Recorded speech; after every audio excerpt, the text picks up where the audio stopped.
What's poppin', guys? Sean Don, back. Technical analysis of Jadyn Anczarski, his third technical analysis that I've done on him, the trifecta, if you will. Yeah, he's making some good technical changes over the past few months, and he just dropped a bunch of bombs at his conference meet. He said he had 4 throws over his previous personal best. So, congrats to Jadyn. Congrats to you, Jadyn. Yeah, let's give it a watch. Let's break it down. I apologize for the potato quality. It happens, but it is what it is, and it's still usable. So let's do it. One more time through. Sling in 3 turns at the good old Spire Institute in Ohio, 20 minutes from my hometown. Not bad. So overall, I like the look of the throw, Jadyn. I do. Let's start breaking it down. Sling start nice and flat across, and then flat back around off the hip. Sink your hips down a little bit, and the biggest thing right here in the entry is you can see this left shoulder, this left arm leading. You see your left arm is cutting across your chest rather than so you're pretty much just leading the ball. You can see as the ball comes through 0, your head's turned to the left. Your left leg is starting to peak, starting to open up just a little bit. So off the hip, you need to stay much more patient. You're doing a good job of reaching out to that right side, you know, really extending long out there, but then you also need to wait for the ball to pass. Like I said, at 0, you can see that there's definitely some tension being created with the left shoulder, especially as I come through these frames right here. Another thing that would help is using your right leg a little bit more in the entry. As you can see, there's a good couple frames here where it's just the left leg moving. These 1, 2, 3, 4, 5, 6, 7-ish frames. You see there's a lot of left leg movement, left foot movement, but not a lot coming from the right. It doesn't catch up till about there. But then you do a good job of really chasing that right leg, using this right hip and driving it towards the ball, stepping forwards. But yeah, like I said, the biggest thing is just letting the ball pass. Try to keep your eyes back at 0 and try to feel the ball go ahead of you in a way. You want to. It's not necessarily going to actually go ahead of you, but at least let it pass your eyes just a little bit more, and then turn that lower body with it so you're just a little bit more connected. Like I said, just creating a lot of tension with this left side.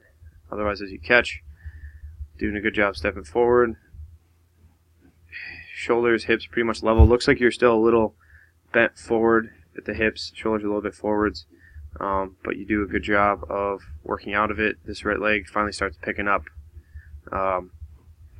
It was lacking a little bit in the first turn, but then the second turn it definitely picks up more. Otherwise, that's an alarm for a meeting. Sorry about that. Otherwise, yeah, you can see this left side start to rise up again, create tension. This left leg straightens out. As the heel comes down, this left leg straightens out, and you see this whole left side just rise up just a little bit. And you can see even more here, that left shoulder, left arm coming across the chest rather than letting the ball go free out to the left. You're kind of, guiding it, creating tension, like I said, with the left side. You're doing a good job of turning your right leg into your left leg, but this left knee shifting back away as the heel comes down is also what kind of contributes to this left side pulling. So what you need to think about doing is keeping this left leg bent and using your right leg to turn your left leg, and to keep your knee. So like at this point right here, we don't have quite the perfect angle, but I would say your left knee needs to be a little bit more forwards out over your toes, so more in the direction of 90 degrees. That would help calm your left side down a little bit as well. It's this left leg straightening out that kind of also helps create tension through the left side. Otherwise, you do a good job stepping forward again. Not quite as good this time because that left side has more tension, so your left side's creating more rotational energy. There's not a good balance between your right side and your left side, and because of that, you end up stepping around and getting pulled around a little bit by the ball. So you can see even the feet, you come back around and you catch almost late, I would say over-rotated slightly. It's hard to tell once again from this angle, but if anything, I feel like your right leg should be another 4 or 5 inches in the direction of the sector. So like I said, that overactive left side is causing this late catch. And because you catch late, you also disconnect a little bit and once again lose tension. And because that happens, the ball gets really steep here. You can see the ball's down around knee height, a little bit too steep for my liking. But you do a good job of holding the position, keeping your hips underneath you and shoulders more or less over the hips, keeping your torso upright and not giving to it. If most people got in this position, they'd get totally, I don't know what the term would be, pitted, I guess. I don't know. In this position, this is just really hard for a lot of people in the weight. Their backs aren't strong enough, but you're holding up well, which is good. And then you can see your right leg once again doing a good job turning with your left leg. But since the ball was so steep and so low here, it's going to rise up, and you can also see your left shoulder and head leading the ball still as it goes left. But very low down here, which means it's going to be very high up here. You can see you also kind of sink down, and once again, that left side was overactive. You can see yourself, you sink down, and then you also kind of get pulled around a little bit. You know, you're not quite keeping your directional energy, and because of that, once again, you catch relatively late. It looks like the ball's at, like when your foot comes down, just at about 270.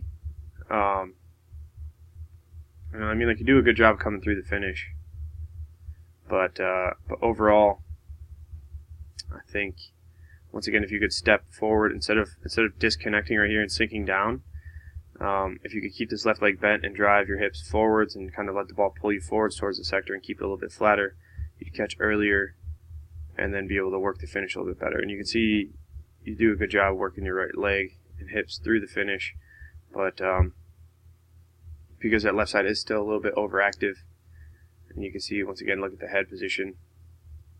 You can see you don't quite get your hips all the way through, and that's why you're going to get pulled forwards. So that's pretty much it. I hope you are picking up what I'm putting down. We'll go through it one more time. Basically, like I said, just way more patient in the entry. Let the ball pass more. Let the ball get ahead of you even. Everything else is coming along. You're looking pretty solid. Better tension overall throughout the throw, but it's just this left side leading right here, this left side creating tension that needs to be fixed. Use more of that right leg, use more of that right arm, the whole right side. Just use more of it, let the ball get ahead of you as it comes left in the entry. Feel the ball stretch and pull you forwards each turn. Because you have this left side tension, you kind of cut it off and it ends up becoming a little bit too rotational. So also step forward towards the sector. Like I said, if you calm down that left side, keep things a little bit flatter through 2, definitely flatter through 2. So you can see nice flat 1, 2 gets a little steep, and then 3 gets even steeper. And I know I'm using 4 even though this isn't actually a 4 turn, but you know, the entry counts too. So flat entry, flatter 2, and then let 3 develop a little bit more naturally, and I think you'll have a better finish. But overall, Jadyn, like I said, you're making huge strides. Pretty solid. Like I said, 4 throws over your PB. That's really good. That's really good. So, yeah, let me know if you have any questions. I'm here to help. Happy to help. And if anybody out there would like a technical analysis of their own, go to SeanDonnelly.biz, services page, in-depth technical analysis, only $15. Sign up now. Championship weight throw season is here, and for those of you who are done with indoors, congrats. Hashtag ban the weight. It's hammer season, baby. So get those technical analysis videos and start undoing all the bad habits you've learned with the weight by letting me help you out. So, thanks for watching. Sean Don, peace and out.